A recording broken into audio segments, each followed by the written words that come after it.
We have to move to Iran now. The civilian death toll from growing protests there has climbed to nearly 500, along with roughly 50 members of the country's military.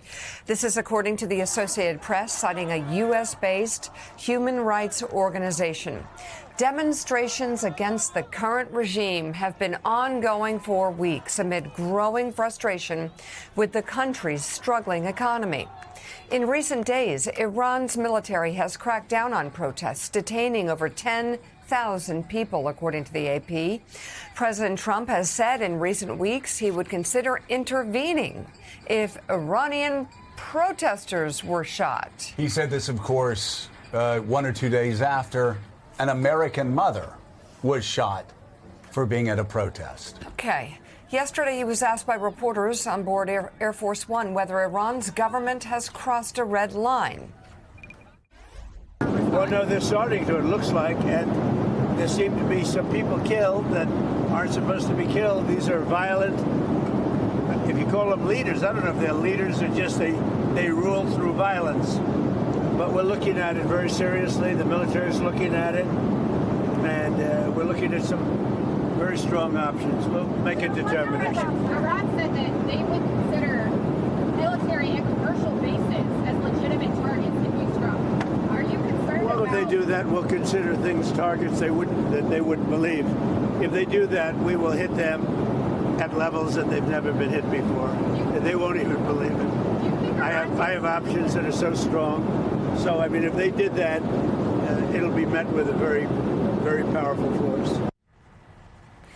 And that's something Iranian leaders know. They're certainly at their weakest point since really after the Iraq-Iran war in the early 1980s. Let's bring in right now columnist and associate editor of the Washington Post, David Ignatius. David, I look at these extraordinary images out of Iran and over the weekend, and I can't help but think of the protests that we saw in the streets in Iran in 1979, late 1978, 1979, leading to the overthrow of the Shah of Iran.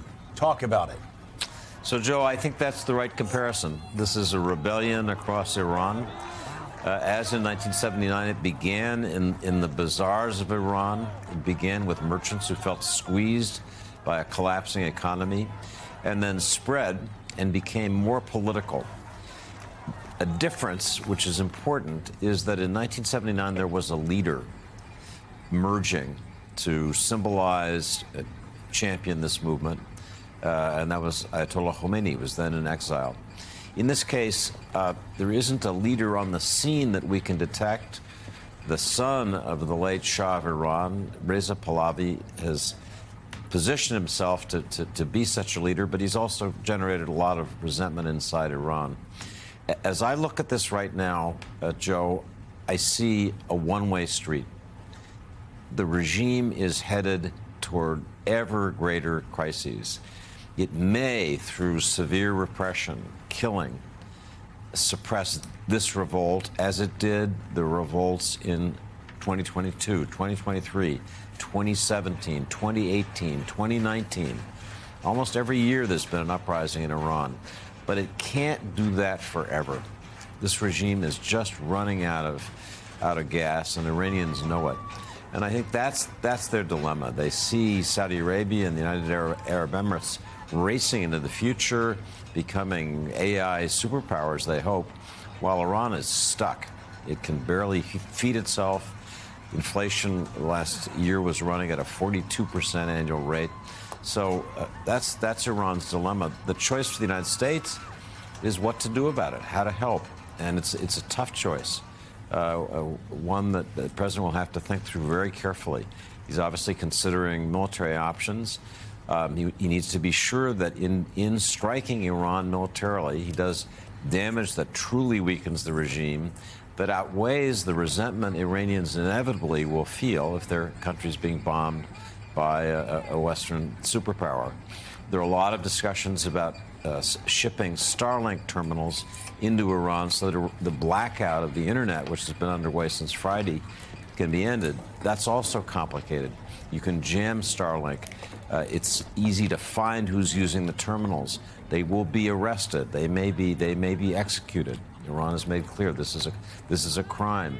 In smuggling in the terminals, you blow the smuggling routes you use to do all kinds of other operations. So there are a series of very difficult decisions the administration is facing right now, today, and I think it's so uncertain in their minds yet what the right thing to do is. It'd be hard for me to make predictions. David, what does the military option look like at this point, and what's the best case scenario for how that plays out internally?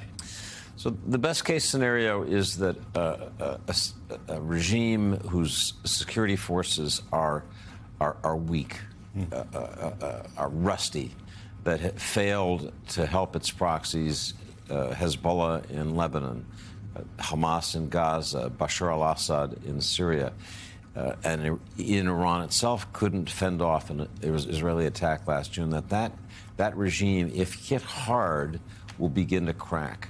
What does it mean to hit it hard? So what it means, I think, is heavy munitions striking barracks, bases, certainly missile production facilities that the Iranians would use to retaliate. But to show the Iranian people that this security force, which is hated by a lot of the country, isn't so tough that they're going to crush you. They're themselves on the run. I think that's what it would look like. It would be barracks, logistic resources, and those things can be done. People have noted we have no aircraft carrier strike group in the region. That's true, but you don't need one, I'm told. We have enough aircraft in Europe. Enough missiles that could be launched to hit the targets that it's not necessary to move the Gerald Ford or any other aircraft carrier task force into the region right now. So the president is expected to receive a high-level briefing tomorrow. The options will be laid out for him as to what he can do here. I'm told at the moment they're not leaning towards kinetic strikes. Might be more like cyber attacks, things like that, if they do want to intervene.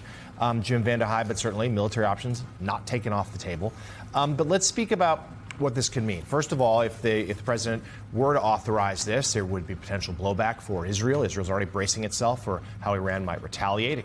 Iran has threatened U.S. bases in the region as well. But also back here at home, let's talk about the politics of it. This is another, potentially, moment of international adventurism for this president. And again, much like Venezuela, very few will shed tears for the regime that's endangered, either there or now here in Iran. But it does seem like another thing that's about overseas, that not necessarily America first, that so many Trump voters have said, look, this isn't what I supported. And not only that, it's not helping my grocery bills at all. I mean, it's wild. If you just think about the last year, no one was betting that the president would come in and be the war president and be intervening in so many different countries. It's obviously caused a massive issue with parts of the MAGA base. His whole MAGA base has been a mess for the last 6 months anyway, sort of infighting over everything from Israel to the size of the federal government. They do seem to get really worked up when you're talking about the Middle East and any intervention. Interestingly, they seem much more open. We had a piece in the last 48 hours about how you're seeing the Steve Bannons of the world talk about hemispheric dominance with great admiration and thinking that might be the route that the president should go. They do tend to get more worked up when it's in the Middle East. I don't think the president cares. The president, anyone who's talked to him, you're talking to the same people we are. I think there is a chance that we strike Iran. They've been telling reporters for the last 48 hours it's obviously a live option. A lot of us thought it could have happened in the last 48 hours, so I wouldn't be shocked at all if that happens. But he just feels like a man in full and feels like he is running the international stage. And I think the comment that he made to the New York Times, what you've heard from Stephen Miller, they don't think there's any limits on his power and any limits on his authority. And so this is just one of the many things that fall into that bucket. David Ignatius, I do understand there's been a lot in the president's inbox as far as foreign policy goes. And I do understand that it may seem to be a bit too much. Maybe it's just because I was in my formative years in 1979 that I see the ending of this terrorist regime as something positive. But I think this is, I think this, to me at least, and I'd be curious what you think, Iran is separate from everything else we've been talking about. I remember 1994 when I was running for Congress. Even though I was in a Navy town, there was an Air Force general that was talking to me early in my campaign when nobody thought I was going to win, and he was advising me. And I asked him, I said, General, this is 1994. What is the one thing that you think would cause the greatest geopolitical shift that would help the United States of America? He didn't talk about China. He didn't talk about. He said, one of the great tragedies is losing Iran as an ally in 1979 and them turning into an enemy.